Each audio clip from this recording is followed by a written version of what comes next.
സ്നേഹം നിറയും ദൈവസ്വരം കാതോർക്കാം,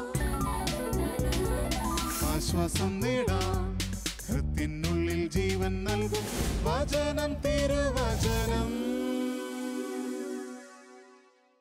യേശുവിൽ ഏറ്റവും പ്രിയപ്പെട്ട എൻ്റെ സഹോദരി സഹോദരന്മാരെ, ഇന്ന് നമ്മൾ ചിന്തിക്കുന്ന വിഷയം മറഞ്ഞു നിന്നുകൊണ്ട് ദൈവത്തെ മഹത്വപ്പെടുത്തുക എന്നതിനെക്കുറിച്ചാണ്.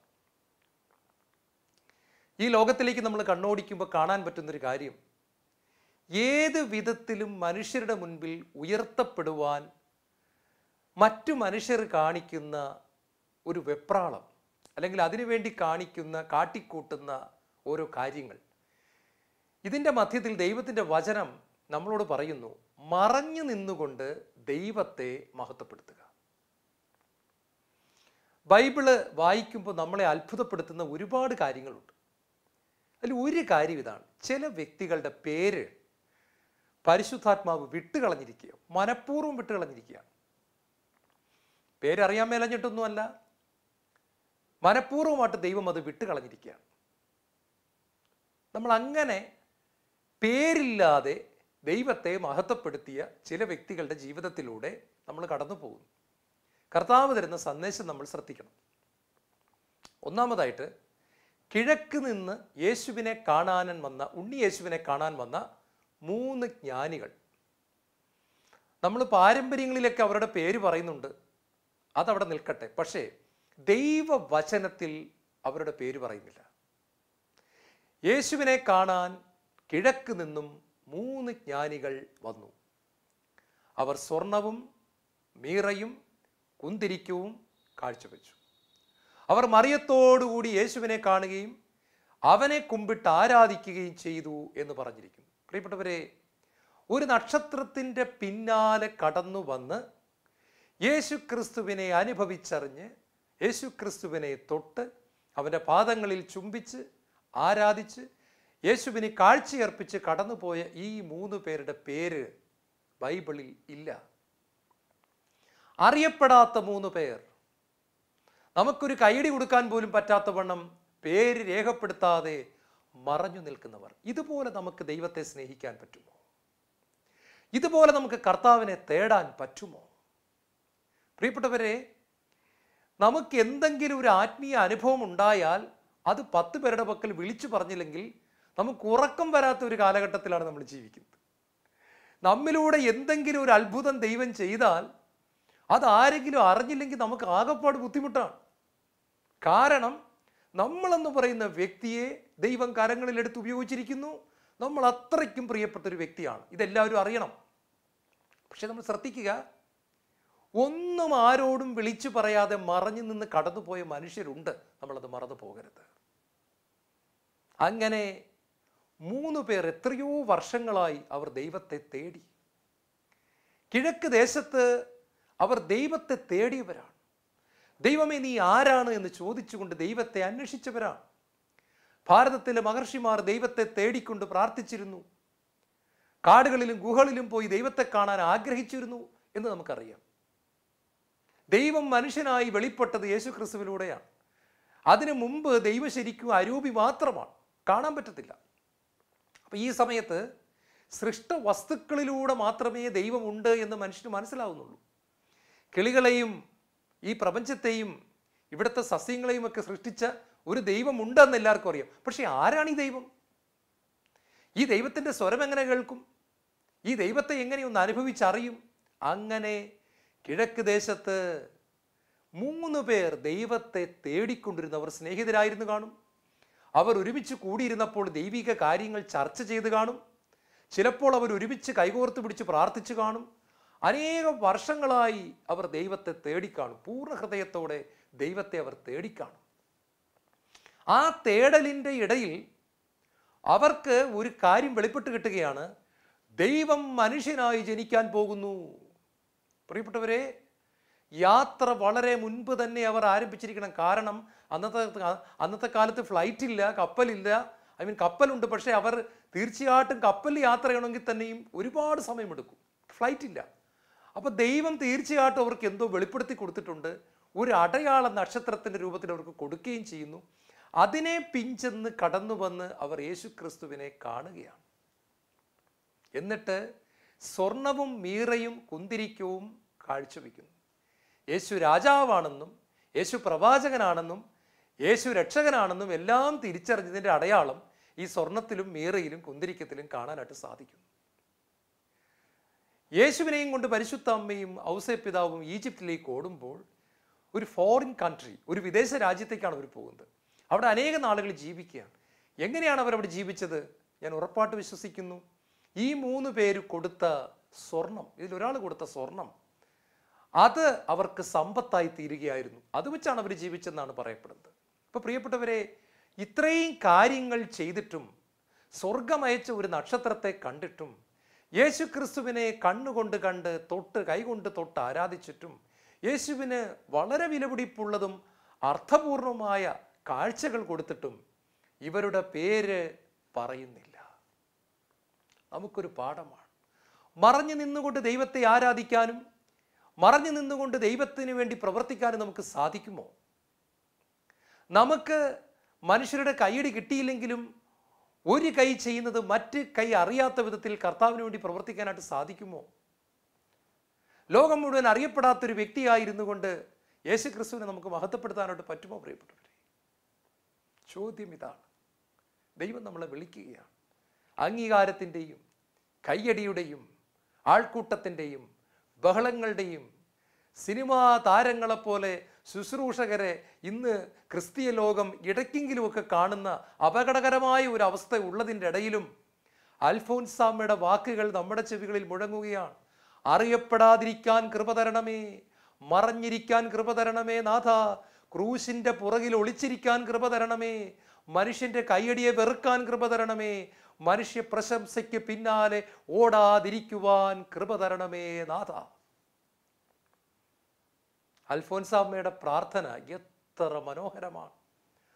മരിക്കുന്ന സമയത്ത് 10-38 പേരേ ഉള്ളൂ ശവോടക്കിന്. ഒരു മഴയും കൂടെ വന്ന് അലങ്കോലമാക്കി കളഞ്ഞു.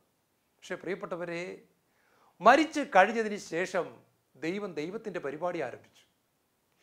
ലോകത്തുനിന്ന് എത്രയോ രാജ്യങ്ങളിൽ നിന്ന് ഈ അൽഫോൻസാമ്മയെ കാണാൻ ആളുകൾ എത്തുന്നു. മാർപ്പാപ്പയെത്തി, കർദിനാളുമാരെത്തി, ബിഷപ്പുമാരെത്തി. വിദേശ രാജ്യങ്ങളിൽ അൽഫോൻസാമ്മയുടെ നാമത്തിൽ പള്ളികളുണ്ട്, നൊവേനകളുണ്ട്. തന്നെത്താൻ താഴ്ത്തുന്നവൻ ഉയർത്തപ്പെടും, തന്നെത്താൻ മറഞ്ഞിരിക്കുന്നവൻ ദൈവത്താൽ പുറത്തു കൊണ്ടുവരപ്പെടും. തന്നെത്താൻ മറഞ്ഞിരിക്കുന്നവൻ ദൈവത്താൽ മഹത്വപ്പെടുത്തപ്പെടും. അത് ഉറപ്പാണ് പ്രിയപ്പെട്ടവരെ. ഈ മറഞ്ഞിരുന്നു കൊണ്ട് ദൈവത്തോടൊപ്പം യാത്ര ചെയ്യുന്ന, ഞാൻ വലിയ ആത്മീയനാണ് എന്ന് മറ്റുള്ളവരെ കാണിച്ച് പൊങ്ങച്ചമടിക്കാത്ത ഒരു എളിമയുടെ ജീവിതത്തിലേക്ക് കർത്താവ് നമ്മളെ ഓരോരുത്തരെയും വിളിക്കുകയാണ്. രണ്ടാമതായി ഞാൻ നിങ്ങളെ കൊണ്ടുപോകുന്നത് കാനായിലെ കല്യാണ വീട്ടിലേക്കാണ്. ഒരു കല്യാണ വീട്ടിലെ ബഹളം നമുക്കറിയാം. VIP വരുന്നു, VVIP വരുന്നു. വലിയ ബഹളമാണ്. കൈ കൊടുക്കുന്നു, പിടിച്ചിരുത്തുന്നു, സംസാരിക്കുന്നു, പാട്ട്, ഡാൻസ്, തീറ്റി, വൈൻ കുടിക്കുന്നു, കുറേ പേര് ചിക്കൻ കഴിക്കുന്നു, പാട്ട് പാടുന്നു, സംസാരിക്കുന്നു, തമാശ പറയുന്നു. ഇതിൻ്റെ എല്ലാം ഇടയ്ക്ക് അവിടെ വീഞ്ഞ് തീർന്നു പോകുന്നു. ഈ വീഞ്ഞ് തീർന്നു പോകുമ്പോൾ VVIPകൾക്കാർക്കും അവിടെ ദൈവത്തിൻ്റെ കരങ്ങളിലെ ഉപകരണങ്ങളാകാനായിട്ട് പറ്റുന്നില്ല. വളരെ പ്രധാനപ്പെട്ടവർക്കൊന്നും ദൈവത്തിൻ്റെ കരങ്ങളിലെ ഒരു ഇൻസ്ട്രുമെൻ്റ് ആകാൻ പറ്റുന്നില്ല. അവിടെ പരിശുദ്ധാത്മാവ് എഴുതി വച്ചിരിക്കുകയാണ്, കർത്താവ് അവിടെ ഉണ്ടായിരുന്ന വേലക്കാരോട് പറഞ്ഞു, ഭരണികളിൽ വെള്ളം നിറയ്ക്കൂ. വേലക്കാരുടെ ആരുടെയും പേരില്ല, ഒരാളുടെ പേര് പോലും എഴുതി വച്ചിട്ടില്ല. വേലക്കാരെന്ന് പറഞ്ഞ് എഴുതിയിരിക്കുക. പക്ഷെ പ്രിയപ്പെട്ടവരെ, യേശുവിൻ്റെ ആദ്യത്തെ അത്ഭുതം ചെയ്യുവാൻ യേശു തെരഞ്ഞെടുത്തത് പേരില്ലാത്തവരെയാണ്. പേരില്ലാഞ്ഞിട്ടല്ല, പേര് പറയുന്നില്ല, അവർക്കെല്ലാം പേരുണ്ട്. പക്ഷേ ആ വേലക്കാര് യാതൊരു മഹത്വവും ആഗ്രഹിക്കാതെ, യാതൊരു കൈയടിയും ആഗ്രഹിക്കാതെ, മനുഷ്യൻ്റെ മുമ്പിൽ യാതൊരു മഹത്വവും ആഗ്രഹിക്കാതെ, ഒരു വിധത്തിൽ ഉയർത്തപ്പെടാൻ ആഗ്രഹിക്കാതെ, വളരെ കഷ്ടപ്പെട്ട വെയിലത്ത് പാത്രങ്ങളുമായിട്ട് ഓടി വളരെ ദൂരെയുള്ള കിണറ്റിൽ നിന്നും വെള്ളം കോരി പാത്രങ്ങളിൽ നിറച്ചു കൊണ്ടുവന്ന് ഈ 6 കൽഭരണികൾ വക്കുവരെ നിറയ്ക്കുകയാണ്. അല്പം പോലും അലസതയില്ലാത്ത പരിപൂർണ ഡെഡിക്കേഷൻ്റെയും സമർപ്പണത്തിൻ്റെയും ഉത്തമ ഉദാഹരണങ്ങളായി മാറിക്കൊണ്ട് ആത്മാർത്ഥതയോടെ ശുശ്രൂഷ ചെയ്ത് കാനായിലെ കല്യാണത്തിൽ യേശുവിൻ്റെ മഹത്വം വെളിപ്പെട്ടു എന്ന് പറയുമ്പോൾ അതിന് കാരണമായി തീർന്നവർ കേർട്ടൻ്റെ പുറകിൽ മറഞ്ഞു നിൽക്കുകയാണ്. നമുക്ക് കാണാൻ പറ്റുന്നില്ല, പക്ഷേ അവർ കഷ്ടപ്പെട്ടു, അവർ പ്രവൃത്തി ചെയ്തു. അവരെ ആർക്കും കാണുവാനായിട്ട് സാധിക്കുന്നില്ല. ചില ധ്യാന കേന്ദ്രങ്ങളിൽ ധ്യാനിക്കാൻ പോകുമ്പോൾ എല്ലായിടത്തും ഇത് കണ്ടിട്ടില്ല, പക്ഷെ ചില സ്ഥലത്ത് ഞാൻ കണ്ടിട്ടുള്ള ഒരു കാര്യമുണ്ട്. ആഹാരം വിളമ്പിക്കൊടുക്കാൻ നിൽക്കുന്ന ചേട്ടന്മാർ, ചില ചേച്ചിമാർ ഇടത്തെ കയ്യിൽ ജപമാല ചൊല്ലിക്കൊണ്ടിരിക്കുകയാണ് മൗനമായിട്ട്. ഇടത്തെ കയ്യിൽ ജപമാല പിടിച്ച് ജപമാല ചൊല്ലിക്കൊണ്ടിരിക്കുന്നതിനിടയ്ക്ക് വലത്തെ കയ്യിലെ സ്പൂൺ കൊണ്ട് കരണ്ടി കൊണ്ട് കറി കോരിയിട്ട് കൊടുക്കുന്നു, ചോറ് വിളമ്പി കൊടുക്കുന്നു. അത് നടക്കുന്നതിൻ്റെ ഇടയ്ക്ക് തന്നെ ധ്യാനം കൂടുന്ന മക്കളുടെ മേൽ പരിശുദ്ധാത്മാവ് ഇറങ്ങി വരുന്നതിന് വേണ്ടി ഒരു കയ്യിൽ ജപമാല ഉരുട്ടി ഉരുട്ടി ചൊല്ലൽ പ്രാർത്ഥന നടക്കുക. അതുപോലെ പ്രിയപ്പെട്ടവരെ, ആരും കാണാതെ ഉപവാസമെടുത്ത് ദൈവരാജ്യം പടരുന്നതിന് വേണ്ടി പ്രാർത്ഥിക്കുന്നവർ, ഭർത്താവിനെ ശുശ്രൂഷയ്ക്ക് ദൈവം വിളിക്കുമ്പോൾ ഭർത്താവിന് കയ്യടി കിട്ടുന്നു, ഭർത്താവ് അറിയപ്പെടുന്നവനാകുന്നു, ഭർത്താവ് പോപ്പുലറാകുന്നു, ഭർത്താവ് പ്രശസ്തനാകുന്നു. പക്ഷേ ആ ഭർത്താവിന് വേണ്ടി മുഴുവൻ കാര്യങ്ങളും ചെയ്തു കൊടുക്കുന്ന ഭാര്യ ആരാലും അറിയപ്പെടാതെ കേട്ടൻ്റെ പുറകിൽ മറഞ്ഞു നിൽക്കുന്നു. മറഞ്ഞു നിന്നുകൊണ്ട് ദൈവത്തിൻ്റെ നാമം മഹത്വപ്പെടുത്താൻ വില കൊടുക്കുന്നവർ, യാതൊരു കയ്യടിയും പ്രശംസയും ആഗ്രഹിക്കാതെ ദൈവത്തിനു വേണ്ടി നിലകൊള്ളുന്നവർ, അവരിലൂടെയാണ് ദൈവനാമം മഹത്വപ്പെടുന്നത്. കർത്താവ് വചനത്തിൽ ഒരു ചോദ്യം ചോദിക്കുന്നുണ്ട്. സ്വന്തം മഹത്വം അന്വേഷിക്കുന്ന നിങ്ങൾക്ക് എങ്ങനെയാണ് ദൈവത്തിൻ്റെ മഹത്വം തേടാൻ സാധിക്കുന്നത്? സ്വന്തം കയ്യടി, നിങ്ങൾക്ക് കയ്യടി കിട്ടണമെന്ന് ആഗ്രഹിക്കുമ്പോൾ എങ്ങനെയാണ് ദൈവത്തിന് കയ്യടി മേടിച്ചു കൊടുക്കാൻ നിങ്ങൾക്ക് സാധിക്കുന്നത്? നിങ്ങളെ തന്നെ ഉയർത്താൻ നിങ്ങൾ ആഗ്രഹിക്കുമ്പോൾ എങ്ങനെയാണ് നിങ്ങൾക്ക് ദൈവത്തെ ഉയർത്താനായിട്ട് സാധിക്കുന്നത്? ഈശോയിൽ ഏറ്റവും പ്രിയപ്പെട്ടവരെ, ചില സ്ഥലങ്ങളിലെങ്കിലും ഞാൻ തുറന്നു പ്രസംഗിക്കുകയാണ്, ഒരു അപകടം കണ്ടിട്ടുണ്ട്. ആളുകൾ യേശുവിനെ സ്നേഹിക്കുന്നതിനേക്കാൾ അധികമായി സുവിശേഷ പ്രസംഗകന്റെ ഫാൻസായി മാറുന്നു. ഇതൊരു അപകടം പിടിച്ച പരിപാടിയാണ്, ഒരിക്കലും സംഭവിക്കാൻ പാടില്ലാത്തൊരു കാര്യമാണ്. യേശുവിനെ ഹൃദയത്തിൽ കൊണ്ട് നടക്കുന്നതിന് പകരം സുവിശേഷ പ്രസംഗനെ ഹൃദയത്തിൽ കൊണ്ട് നടക്കുക. സുവിശേഷം പ്രസംഗിക്കുന്ന ആള് യേശുവിനേക്കാളും വലുതായി പോകുന്ന ഒരു അപകടം ചിലയിടത്തെങ്കിലും ഞാൻ കാണുന്നു. പ്രിയപ്പെട്ടവരെ, ഇത് വലിയൊരു അപകടമാണ്. യേശു മറയപ്പെടുകയാണ്. സക്കേവൂസിന് യേശുവിനെ കാണാൻ പറ്റാഞ്ഞതിന് രണ്ട് കാരണങ്ങൾ പറയുന്നുണ്ട്. ഒന്ന്, അവന് പൊക്കം കുറവായിരുന്നു. രണ്ട്, ആൾക്കൂട്ടത്തിന് പൊക്കം കൂടുതലുമായിരുന്നു. ആൾക്കൂട്ടത്തിന് പൊക്കം കൂടുതലായതുകൊണ്ട് അവൻ യേശുവിനെ കാണാൻ പറ്റിയില്ല.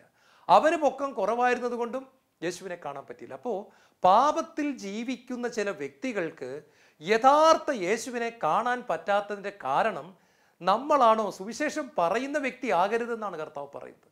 സുവിശേഷം പറയുന്ന വ്യക്തിക്ക് പൊക്കം കൂടാൻ പാടില്ല. അയാളുടെ പൊക്കം കാരണം യേശു മറയപ്പെടാൻ പാടില്ല.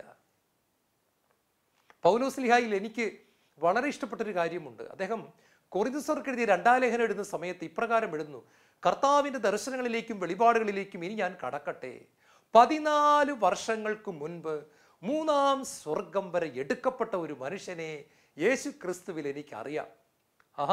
14 വർഷങ്ങൾക്ക് മുൻപ് പ്രാർത്ഥനാവേളയിൽ ആത്മാവിൽ 3-ാം സ്വർഗത്ത് പോയി പിതാവായ ദൈവം ഇരിക്കുന്ന സ്ഥലം കണ്ട് മനുഷ്യന് വിവരിച്ചു കൂടാത്ത കാര്യങ്ങൾ കേട്ട വ്യക്തി ആരാണ്? അത് പൗലോസ്ലീഹ തന്നെയാണ്. പക്ഷെ അത് 14 കൊല്ലം അദ്ദേഹം മിണ്ടാതെ കൊണ്ട് നടന്നു. ഒരു വ്യക്തിയോട് പോലും പറഞ്ഞിട്ടില്ല, അതിനെപ്പറ്റി പറഞ്ഞു പുകഴ്ച എടുത്തില്ല, കൈയടി നേടിയില്ല. അദ്ദേഹം മറഞ്ഞു നിന്നു. പക്ഷേ ദൈവവചനം എഴുതുന്ന സമയത്ത് പരിശുദ്ധാത്മാവ് പറയുകയാണ്, മോനെ ഇത് എഴുതുക, കാരണം ഇങ്ങനെയുള്ള അനുഭവങ്ങൾ ഞാൻ കൊടുക്കുമ്പോൾ ആളുകൾക്കൊരു റെഫറൻസ് വേണം, അതുകൊണ്ട് നീ ഇത് എഴുതിക്കൊള്ളുക. അത് എഴുതുന്ന സമയത്തും അദ്ദേഹം താൻ പോയി എന്ന് ഡയറക്റ്റായിട്ട് പറയാതെ അദ്ദേഹം വളച്ചു കെട്ടിയാണ് പറഞ്ഞിരിക്കുന്നത്, ഒരു മനുഷ്യനെ എനിക്കറിയാം. പ്രിയപ്പെട്ടവരെ, മറഞ്ഞിരിക്കാൻ പഠിക്കുന്നവർ. വീണ്ടും പൗലോസ് പറയാണ്, എൻ്റെ ബലഹീനതകളെക്കുറിച്ച് മാത്രമേ ഞാൻ പുകഴത്തുള്ളൂ, എൻ്റെ അഭിഷേകത്തെക്കുറിച്ച് ഞാൻ പുകഴത്തില്ല, എന്നിലൂടെ വെളിപ്പെടുന്ന ദൈവശക്തിയെക്കുറിച്ച് ഞാൻ പുകഴുകയില്ല, എന്നിലൂടെ വെളിപ്പെടുന്ന വരദാനങ്ങളെക്കുറിച്ച് ഞാൻ പുകഴുകയില്ല, ഞാൻ സുവിശേഷം പ്രസംഗിക്കാൻ പോയ രാജ്യങ്ങളെക്കുറിച്ച് ഞാൻ പുകഴുകയില്ല, ഞാൻ മരിച്ചവരെ ഉയർപ്പിച്ചതിനെക്കുറിച്ച് ഞാൻ പുകഴുകയില്ല, ഞാൻ രോഗികളെ സുഖപ്പെടുത്തിയതിനെക്കുറിച്ച് ഞാൻ പുകഴുകയില്ല. പകരം എൻ്റെ ബലഹീനതകളെക്കുറിച്ച് മാത്രമേ ഞാൻ പ്രശംസിക്കത്തുള്ളൂ. എനിക്ക് പുകഴാനുള്ളത് ബലഹീനനായ എന്നെ എൻ്റെ കർത്താവ് സ്നേഹിച്ചു എന്നതിനെക്കുറിച്ച് മാത്രമാണ്. ഇന്ന് ദൈവം നമ്മളെ വിളിക്കുകയാണ് പ്രിയപ്പെട്ടവരെ. ഏത് വിധത്തിലും മറ്റുള്ളവരുടെ മുമ്പിൽ ഉയർത്തപ്പെടാൻ ലോകം കാണിക്കുന്ന ഒരു വൃത്തികെട്ട ഓട്ടത്തിൻ്റെ പിന്നാലെ ദൈവമക്കളായ ഞാനും നിങ്ങളും ഓടരുത് എന്ന് യേശു പറയുകയാണ്. നിങ്ങൾ ഓരോരുത്തരും എളിമയോട് മറ്റുള്ളവരെ തങ്ങളെക്കാൾ ശ്രേഷ്ഠരായി കരുതുവനെന്ന് ഫിലിപ്പിയർ 2 നമ്മൾ വായിക്കുന്നില്ലേ? ഇപ്പൊ കർത്താവ് വളരെ വ്യക്തമായിട്ട് ഇത് പഠിപ്പിക്കുന്നുണ്ട് നമ്മളെ. മൂന്നാമതായിട്ട് കർത്താവ് 5 അപ്പവും 2 മീനും എടുത്ത് വർദ്ധിപ്പിച്ച് 5000 പുരുഷന്മാർക്കും അതിലധികം സ്ത്രീകൾക്കും കുഞ്ഞുങ്ങൾക്കുമായിട്ട് കൊടുക്കുന്നു. ഒരു 20,000 പേരെങ്കിലും അവിടെ അന്ന് ഭക്ഷിച്ചിട്ടുണ്ടെന്നാണ് പറയപ്പെടുന്നത്. ആരാണ് ഈ അപ്പം കൊടുത്തത്? ആരാണ് ഈ മീൻ കൊടുത്തത്? ഒരു ബാലൻ. അവൻ്റെ പേര് എഴുതിയിട്ടില്ല. അവരുടെ പേരെഴുതിയിട്ടില്ല. ഈശോയിൽ ഏറ്റവും പ്രിയപ്പെട്ടവരെ, പേരില്ലാഞ്ഞിട്ടാണോ? തീർച്ചയായിട്ടും പേരറിയാം. അന്ത്രയോസാണ് ബാലനെ കർത്താവിൻ്റെ പക്കൽ കൊണ്ടുവരുന്നത്. അന്ത്രയോസിന് ബാലൻ്റെ പേരറിയാം. തീർച്ചയായിട്ടും അത് എഴുതി വയ്ക്കാമായിരുന്നു. പക്ഷെ അത് വിട്ടുകളയുകയാണ്. നമുക്ക് ഒരു പാഠമാകുന്നതിന് വേണ്ടി അത് വിട്ടുകളഞ്ഞിരിക്കുകയാണ്. നമുക്ക് ഒരു മാതൃക നൽകുന്നതിന് വേണ്ടി പരിശുദ്ധാത്മാവ് അത് മനഃപൂർവ്വം വിട്ടുകളഞ്ഞിരിക്കുകയാണ്. ദൈവത്തിൻ്റെ വചനം കേട്ടുകൊണ്ടിരുന്ന ജനങ്ങൾ വീട്ടിൽ പോകാതെ എല്ലാം മറന്ന് യേശു ക്രിസ്തുവിൻ്റെ അധരങ്ങളിൽ നിന്ന് പുറപ്പെട്ട തിരുമൊഴികൾക്ക് മുൻപിൽ എല്ലാം മറന്നിരുന്ന സമയത്ത്, അവർ വിശപ്പ് പോലും മറന്നിരുന്ന സമയത്ത്, 3 ദിവസമായി ജനം എന്നോട് കൂടെയാണെന്ന് കർത്താവ് പറയുന്നുണ്ട്. അവർക്ക് ഭക്ഷിക്കാൻ കൊടുക്കണമെന്ന് പറയുമ്പോൾ പ്രിയപ്പെട്ടവരെ, അവിടെ ഇരിക്കുന്ന വേറെ ഏതെങ്കിലും വ്യക്തിയുടെ കയ്യിൽ ഭക്ഷണം ഉണ്ടായിരുന്നു കാണണം. പക്ഷേ ആരും അനങ്ങുന്നില്ല. അവിടെ പൈസ ഉണ്ടായിരുന്നവരും ഉണ്ടായിരുന്നു കാണും. ആരും അനങ്ങുന്നില്ല. പക്ഷേ ഒരു ബാലൻ, നമുക്കറിയാം കുഞ്ഞുങ്ങൾ ആർക്കും ഒന്നും കൊടുക്കത്തില്ല. കുഞ്ഞുങ്ങൾ ഉള്ളതെല്ലാം ഇങ്ങനെ ഇറുക്കി പിടിക്കുന്നവരാണ്. അവരുടെ കളിപ്പാട്ടമാണെങ്കിലും ഭക്ഷണമാണെങ്കിലും നമ്മൾ മുട്ടായി കൊടുത്താലും അവരെല്ലാം ഇറുക്കി പിടിക്കുന്നവരാണ്. പക്ഷേ വചനപ്രഘോഷണം കേട്ടുകൊണ്ടിരുന്ന ഈ ബാലൻ തനിക്കുള്ളതിൽ നിന്നും ഒരപ്പം തനിക്ക് മാറ്റിവെക്കാതെ, ഒരു പൊരിച്ച മീൻ തനിക്ക് വേണ്ടി മാറ്റിവെക്കാതെ 5 അപ്പവും 2 മീനും കർത്താവിൻ്റെ കരങ്ങളിൽ സമ്പൂർണ്ണ സമർപ്പണം നടത്തിയപ്പോൾ യേശു ക്രിസ്തു ചെയ്ത മഹാത്ഭുതങ്ങളിലൊന്ന് അവിടെ സംഭവിക്കുകയാണ്. ജനങ്ങൾ വലിയൊരു അത്ഭുതം കണ്ടു. യേശു രാജാവ് എന്ന് പറഞ്ഞ് യേശുവിനെ രാജാവാക്കാൻ പിടിച്ചുകൊണ്ട് പോകാൻ വരെ ജനങ്ങൾ തീരുമാനിക്കത്തക്ക വണ്ണമുള്ള വലിയൊരു അത്ഭുതം അവിടെ നടക്കുന്നു. ഇതിന് കാരണമായി തീർന്നതോ പേരറിയാത്ത ഒരു ബാലൻ. ഒരു കാര്യം വ്യക്തമാണ്, ദൈവത്തിൻ്റെ നാമം മഹത്വപ്പെടണമെങ്കിൽ ഇതുപോലെ പേരറിയാതെ നിൽക്കുന്ന ചിലർ വരണം. ദൈവത്തിൻ്റെ ശരിക്കുമുള്ള മഹത്വം ഈ ലോകം കാണണമെങ്കിൽ പേരും പ്രശസ്തിയും ആഗ്രഹിക്കാത്ത ചിലർ ഈശോയ്ക്ക് വേണ്ടി നിലകൊള്ളാൻ തയ്യാറാകണം. കർത്താവിന് ശരിക്കും ഗ്ലോറി കിട്ടണമെങ്കിൽ നമ്മൾ ഗ്ലോറിയിൽ തൊടാതിരിക്കാൻ പഠിക്കണം. ഇത് വലിയൊരു പാഠമാണ് പ്രിയപ്പെട്ടവരെ. ഞാൻ എപ്പോഴും ചിന്തിച്ചിട്ടുണ്ട്, കർത്താവേ, ഇത്രയും വലിയൊരു ത്യാഗം ചെയ്തിട്ടും അവൻ്റെ പേര് ഒരു സുവിശേഷകൻ പോലും എഴുതി വയ്ക്കാൻ തയ്യാറായില്ലല്ലോ. പ്രിയപ്പെട്ടവരെ, അതൊരു ഒരു അടയാളമാണ്. നമുക്ക് കർത്താവ് തരുന്ന ഒരു സന്ദേശമാണ്. തീർച്ചയായിട്ടും യേശു ക്രിസ്തുവിൻ്റെ 2ാമത്തെ വരവിൽ സംഭവിക്കാൻ പോകുന്ന ഒരു വലിയ അത്ഭുതത്തെപ്പറ്റി ഈശോ പറയുന്നുണ്ട്. എന്താണ്? മുൻപന്മാർ പലരും പിൻപന്മാരും, പിൻപന്മാർ പലരും മുൻപന്മാരുമാകും. ഇന്ന് നമ്മൾ വലിയ ആളുകളാന്നൊക്കെ പറഞ്ഞ് പൊക്കിക്കൊണ്ട് നടക്കുന്ന പലരും കർത്താവിൻ്റെ 2ാമത്തെ വരവിൽ സമ്മാനം കൊടുക്കുന്ന സമയത്ത്, പ്രതിഫലം കൊടുക്കുന്ന സമയത്ത്, ട്രോഫി കൊടുക്കുന്ന സമയത്ത് പുറകോട്ട് മാറ്റപ്പെടും. കാരണം ഇവിടെ വെച്ച് തന്നെ ഇഷ്ടം പോലെ കയ്യടിയും പുകഴ്ചയും പോപ്പുലാരിറ്റിയും പൊക്കിക്കൊണ്ട് നടക്കുന്ന അനുഭവങ്ങളും ഒക്കെ കിട്ടിയിട്ടുണ്ട്. ചിലർക്ക് ഇതൊന്നും കിട്ടാതെ അവർ ദൈവത്തിന് വേണ്ടി നിലകൊണ്ടിട്ടുണ്ട്. പ്രിയപ്പെട്ടവരെ, ഒരു ധ്യാന കേന്ദ്രത്തിൽ പച്ചക്കറി വെട്ടുന്ന ചേച്ചിയുടെ പേര് നമുക്കറിയാവോ? നമുക്കറിയത്തില്ല. അവിടെ മീൻ കറി വെച്ച ചേട്ടൻ്റെ പേരറിയാവോ? നമുക്കറിയത്തില്ല. പാത്രം കഴുകിയ ചേച്ചിമാരുടെയും ചേട്ടന്മാരുടെയും പേരറിയാവോ? അറിയത്തില്ല. മുറ്റം പിടിച്ച ചേട്ടൻ്റെയും ചേച്ചിയുടെയും പേര് നമുക്കറിയാവോ? നമുക്കറിയത്തില്ല. നമുക്കിതൊന്നും അറിയത്തില്ല. എന്തിന് അവിടെ ഇരുന്നു കൊണ്ട് മൈക്ക് സിസ്റ്റം സൗണ്ട് ഓപ്പറേറ്റ് ചെയ്യുന്ന ചെറുപ്പക്കാരൻ്റെ പേരറിയാവോ? പറയത്തില്ല. പലപ്പോഴും നന്ദി പറയുന്ന സമയത്ത് നമ്മൾ ഇവരെല്ലാം വിട്ടുകളയാണ്. പ്രസംഗിച്ച വ്യക്തിക്ക് നന്ദി, പാട്ടുപാടിയ വ്യക്തിക്ക് നന്ദി, അത് ചെയ്ത വ്യക്തിക്ക് നന്ദി. പക്ഷെ ഇതൊന്നും കിട്ടാതെ കുറേ പേരുണ്ട്. അവർ ഒരു പരാതികളും ഇല്ലാതെ യേശു ക്രിസ്തുവിന് വേണ്ടി 5 അപ്പവും 2 മീനും കൊടുക്കുന്നവരാണ്. പ്രിയപ്പെട്ട സഹോദരങ്ങളെ, ചാൾസ് ഫിന്നി എന്ന് പറയുന്ന ദൈവദാസന്റെ ജീവിതത്തിൽ ഒരു സംഭവമുണ്ട്. അദ്ദേഹം എവിടെ പോയാലും അദ്ദേഹം പോകുന്നതിന് 1-2 മാസങ്ങൾക്ക് മുൻപ് പ്രസംഗിക്കപ്പെടേണ്ട സ്ഥലത്ത് പോയി മധ്യസ്ഥ പ്രാർത്ഥന നടത്തുന്ന ഒരു മനുഷ്യനുണ്ടായിരുന്നു. അദ്ദേഹത്തിൻ്റെ പേര് ഫാദർ നാഷ് എന്നായിരുന്നു. ഇദ്ദേഹത്തിൻ്റെ ശക്തമായ മധ്യസ്ഥ പ്രാർത്ഥനയിലൂടെയാണ് ചാൾസ് ഫിന്നിയുടെ ജീവിതത്തിൽ സത്യം പറഞ്ഞു കഴിഞ്ഞാൽ വലിയ അത്ഭുതം, വലിയ അഭിഷേകം കിട്ടിക്കൊണ്ടിരുന്നത്. പക്ഷേ ഒരുപാട് നാളുകൾക്ക് ശേഷം ഈ ഫാദർ നാഷ് മരിച്ചു പോവുകയാണ്. ഫാദർ നാഷ് മരിച്ചതോടുകൂടി ചാൾസ് ഫിന്നിയുടെ പുറത്തുണ്ടായിരുന്ന അഭിഷേകം 75% കുറഞ്ഞു പോയെന്നാണ് പറയപ്പെടുന്നത്. ഒരാഴ്ച കൂടിയേ അദ്ദേഹം സുവിശേഷം പ്രസംഗിച്ചുള്ളൂ. അതിനുശേഷം ചാൾസ് ഫിന്നി സുവിശേഷ പ്രസംഗം അവസാനിപ്പിച്ചു എന്നാണ് പറയപ്പെടുന്നത്. നോക്കുക, ആരാലും അറിയപ്പെടാതെ എവിടെയോ മറഞ്ഞിരുന്നു കൊണ്ട് മധ്യസ്ഥ പ്രാർത്ഥന ചെയ്തുകൊണ്ടിരുന്ന ഒരു മനുഷ്യൻ മരിച്ചു കഴിഞ്ഞപ്പോൾ അമേരിക്കയിലെ ശക്തനായ സുവിശേഷ പ്രഘോഷണം അവസാനിപ്പിച്ചു. അദ്ദേഹത്തിന് അഭിഷേകം കിട്ടുന്നില്ല, അദ്ദേഹത്തിൻ്റെ മേൽ ദൈവശക്തി വരുന്നില്ല. എന്താ ഇതിൻ്റെ അർത്ഥം? അറിയപ്പെടാത്ത ഒരു മനുഷ്യൻ്റെ ബലിയാണ് ദൈവം സ്വീകരിച്ചത്. ആരാലും അറിയപ്പെടാതെ ബലിയായി തീർന്നുകൊണ്ടിരുന്ന 5 അപ്പവും 2 മീനും കൊടുത്തുകൊണ്ടിരുന്ന ഒരു മനുഷ്യൻ്റെ ബലി സ്വീകരിച്ചുകൊണ്ടാണ് കർത്താവ് അവിടെ അത്ഭുതം ചെയ്തത്. പ്രിയപ്പെട്ടവരെ, നമ്മുടെ വീട്ടിൽ നമ്മുടെ അമ്മമാരെ ഒന്ന് ഓർത്തേ, എത്രയോ അവർ കഷ്ടപ്പെടുന്നുണ്ട്. നമ്മൾ പലപ്പോഴും ഇത് ഓർക്കാറില്ല. പ്രിയപ്പെട്ടവരെ, അടുപ്പിൻ്റെ അവിടെ നിൽക്കുന്നു, ചൂടടിക്കുന്നു, വിയർക്കുന്നു. നമ്മൾ ആഹാരം കഴിക്കാൻ വരുമ്പോൾ അവിടെ എല്ലാം റെഡിയാണ്. നമ്മളിത് കഴിച്ചിട്ട് ഒരു അഭിപ്രായമൊക്കെ പറഞ്ഞ് നമ്മൾ എഴുന്നേറ്റ് പോവുകയാണ്. പക്ഷെ ഇവിടെ എന്തൊരു ബലിയാണ് പ്രിയപ്പെട്ടവർ നടക്കുന്നത്. ഒരു കുടുംബം മനോഹരമായിട്ട് മുന്നോട്ട് പോകാൻ ഒരു കുടുംബത്തിൽ ചിലരൊക്കെ ബലിയായി തീരുന്നുണ്ട് പ്രിയപ്പെട്ടവരെ. ഇതൊക്കെ കാണുവാൻ, കണ്ണു തുറന്ന് കാണുവാൻ, നന്ദിയുള്ളവരായി തീരുവാൻ, അവരെയൊക്കെ സ്നേഹിക്കാൻ, നമ്മളെ വളർത്തി വലുതാക്കിയത് മാതാപിതാക്കളാണ് എന്ന് പലപ്പോഴും മക്കൾ മറന്നു പോവുകയാണ്. പിന്നീട് ഇവർ വളർന്ന് വലുതായി കഴിയുമ്പോൾ ഇവർക്കുണ്ടാകുന്ന മക്കൾക്ക് വേണ്ടിയാണ് ചിന്ത. മാതാപിതാക്കൾക്ക് ചെലവിന് കൊടുക്കാൻ പോലും മടി കാണിക്കുന്ന മക്കൾ ഈ ലോകത്തുണ്ട്. അവരെ വളർത്തി വലുതാക്കിയത് മാതാപിതാക്കളാണെന്ന് മറന്നു പോകുന്നു. അതേ പ്രിയപ്പെട്ടവരെ, മറഞ്ഞു നിന്ന ചിലരാണ് നമുക്ക് പലപ്പോഴും അനുഗ്രഹമായി തീരുന്നത്. വീണ്ടും മർക്കോസിന്റെ സുവിശേഷത്തിൽ നമ്മൾ കാണുന്നുണ്ട്, ഒരു തളർവാദ രോഗിയെ യേശുവിൻ്റെ പക്കൽ കൊണ്ടുവരാൻ ശ്രമിച്ചപ്പോൾ അത് സാധിക്കാത്തത് കൊണ്ട് അവൻ്റെ 4 കൂട്ടുകാർ സ്നേഹിതർ ചേർന്ന് വീടിൻ്റെ മേൽക്കൂര ഇളക്കി കട്ടിലോടെ രോഗിയെ യേശുവിൻ്റെ പക്കലേക്ക് കൊണ്ടുവന്നു. യേശു പറഞ്ഞു, മകനേ, നിന്റെ പാപം ക്ഷമിക്കപ്പെട്ടിരിക്കുന്നു, കിടക്കയെടുത്ത് എഴുന്നേറ്റ് നടക്കുക. അവന് സൗഖ്യം കിട്ടി. ജനങ്ങളെല്ലാം യേശുവിനെ മഹത്വപ്പെടുത്തി, ദൈവത്തെ മഹത്വപ്പെടുത്തി. പക്ഷെ പ്രിയപ്പെട്ടവരെ, കിടക്കയോടെ അവനെ യേശുവിൻ്റെ പക്കൽ കൊണ്ടുവന്ന 4 പേരുടെയും പേരില്ല. കിടക്കയോടെ അവനെ കൊണ്ടുവന്ന 4 പേരുടെയും പേരില്ല. അവിടെ കർത്താവ് പ്രത്യേകിച്ച് പറയുന്നുണ്ട്, കിടക്കയോടെ അവനെ യേശുവിൻ്റെ പക്കലേക്ക് മേൽക്കൂര പൊളിച്ച് ഇറക്കിക്കൊണ്ടുവന്ന 4 പേരുടെ വിശ്വാസം കണ്ടേശു പറഞ്ഞു. അവരുടെ വിശ്വാസത്തെയാണ് കർത്താവ് മാനിച്ചത്.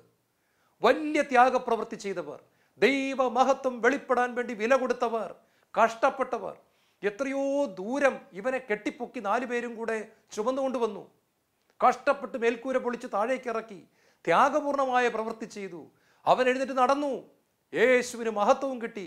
ദൈവത്തെ എല്ലാവരും ആരാധിച്ചു, മഹത്വപ്പെടുത്തി. പക്ഷേ അതിന് കാരണമായി തീർന്ന 4 പേരുടെ പേരില്ല. പ്രിയപ്പെട്ട സഹോദരങ്ങളെ, വലിയൊരു പാഠമാണിത് പഠിക്കുന്നത്. ഞാനും നിങ്ങളും ചിന്തിക്കണം. നമ്മളൊരിക്കലും കണക്ക് പറയുന്നവരായി മാറാൻ പാടില്ല. മാതാപിതാക്കൾ മക്കളോട് കണക്ക് പറയാൻ പാടില്ല. മക്കൾ മാതാപിതാക്കളോട് കണക്ക് പറയാനായിട്ട് പാടില്ല. അവിടെ എല്ലാം ഒരു ബലി നടക്കണം. എങ്കിലേ നമ്മുടെ ഭവനത്തിന് സൗന്ദര്യം ഉണ്ടാകത്തുള്ളൂ. കണക്ക് പറയുന്നിടത്ത് സ്നേഹമില്ല. ദൈവം ഒരിക്കലും കണക്കുകൾ നമ്മളെ നോക്കി പറയുന്നില്ല. പ്രിയപ്പെട്ടവരെ, യെശയ്യാ 43:25 അവിടെ നിന്ന് പറയുന്നുണ്ട്, എന്നെ പ്രതി നിന്റെ തെറ്റുകൾ തുടച്ചു മാറ്റുന്ന ദൈവം ഞാൻ തന്നെ, നിന്റെ പാപങ്ങൾ ഞാൻ ഒരു നാളും ഓർമ്മിക്കുകയില്ല. കണക്ക് പറയാത്തവനായ ഒരു ദൈവം. വീണ്ടും പരിശുദ്ധാത്മാവിനെ നൽകുന്നതിനെ പറ്റി പറയുന്നു, ദൈവം അളന്നല്ല ആത്മാവിനെ നൽകുന്നത്. കണക്കില്ല. കണ്ടോ, ദൈവം അളന്നല്ല ആത്മാവിനെ നൽകുന്നത്. കണക്കുകൾ പറയാത്തതാണ് യഥാർത്ഥ സ്നേഹം. മറഞ്ഞിരിക്കുന്നതാണ് യഥാർത്ഥ സ്നേഹം. ചെയ്യേണ്ടത് ചെയ്തിട്ട് കേട്ടേണ്ട പുറകിലോട്ട് മറയുന്നിടത്താണ് യഥാർത്ഥ ശുശ്രൂഷ നടക്കുന്നത്. പ്രിയപ്പെട്ടവരെ, ഒരു ഭാര്യ ഭർത്താവിന് വേണ്ടി എല്ലാം ചെയ്തു കൊടുക്കുന്നു, എന്നിട്ട് അതിൻ്റെ കണക്ക് പറയാതെ മറഞ്ഞു നിൽക്കുന്നു. ഭർത്താവ് അത് മനസ്സിലാക്കുന്നു. അദ്ദേഹത്തിന് ഭാര്യയോട് സ്നേഹവും ആദരവും ഉണ്ടാവുന്നു. ഈശോ നൽകുന്ന പാഠം വളരെ വ്യക്തമാണ്. ഈ ഒറ്റക്കാര്യം പറഞ്ഞ് അവസാനിപ്പിക്കാം. ദൈവം മറഞ്ഞിരിക്കുകയാണ്, ശരിയല്ലേ? നമുക്ക് ദൈവത്തെ കാണാൻ പറ്റുന്നുണ്ടോ? ഇല്ല. ഇതെല്ലാം ചെയ്തതിന് ശേഷം നമ്മൾ ഇന്ന് രാവിലെ കഴിച്ച ബ്രേക്ക്ഫാസ്റ്റ് ദൈവം തന്നതാണ്. നമ്മൾ ഇന്ന് ഉച്ചയ്ക്ക് കഴിച്ച ചിക്കൻ ആയാലും മീനായാലും പച്ചക്കറി ആയാലും ദൈവം തന്നതാണ്. നമ്മൾ രാത്രി കഴിക്കുന്ന ആഹാരവും ദൈവം തന്നതാണ്. നമ്മൾ ശ്വസിക്കുന്ന വായു ദൈവം തന്നതാണ്. കുടിച്ച വെള്ളം ദൈവം തന്നതാണ്. ഇതെല്ലാം തന്നതിന് ശേഷം ഞാനൊന്നും അറിഞ്ഞില്ലേ എന്ന മട്ടിൽ മറഞ്ഞു നിൽക്കുന്നവനായൊരു ദൈവം, മറഞ്ഞു നിന്നുകൊണ്ട് അനുഗ്രഹിക്കുന്ന ഒരു ദൈവം, മറഞ്ഞു നിന്നുകൊണ്ട് നമുക്ക് വേണ്ടതെല്ലാം ചെയ്തു തരുന്ന ഒരു ദൈവം. യെശയ്യാ പറഞ്ഞുകൊണ്ട് സത്യമായും അങ്ങ് മറഞ്ഞിരിക്കുന്ന ദൈവമാണ്. ഈശോയിൽ ഏറ്റവും പ്രിയപ്പെട്ടവരെ, കണക്കുകൾ പറയാതെ മറഞ്ഞു നിന്നുകൊണ്ട് നമുക്ക് കുടുംബം കെട്ടിപ്പൊക്കാം, ദൈവരാജ്യം പണിയാം, നമ്മളെ ഏൽപ്പിച്ചിരിക്കുന്ന ദൗത്യം നമുക്ക് നിർവഹിക്കാം. ദൈവം നമ്മളെ അനുഗ്രഹിക്കും. കർത്താവേ, പേരിനും പ്രശസ്തിക്കും പുറകെ പോകാതെ എന്ന് നിന്റെ കുരിശിൻ്റെ പുറകിൽ മറഞ്ഞു നിന്നുകൊണ്ട് നിന്നെ മഹത്വപ്പെടുത്തുവാൻ, എൻ്റെ കുടുംബത്തിലും സഭയിലും ദൈവരാജ്യത്തിലും അങ്ങേൽപ്പിക്കുന്ന ശുശ്രൂഷകൾ ചെയ്യുവാൻ എന്നെ അനുഗ്രഹിക്കണമേ. യേശുവേ സ്തോത്രം, യേശുവേ നന്ദി, യേശുവേ ആരാധന.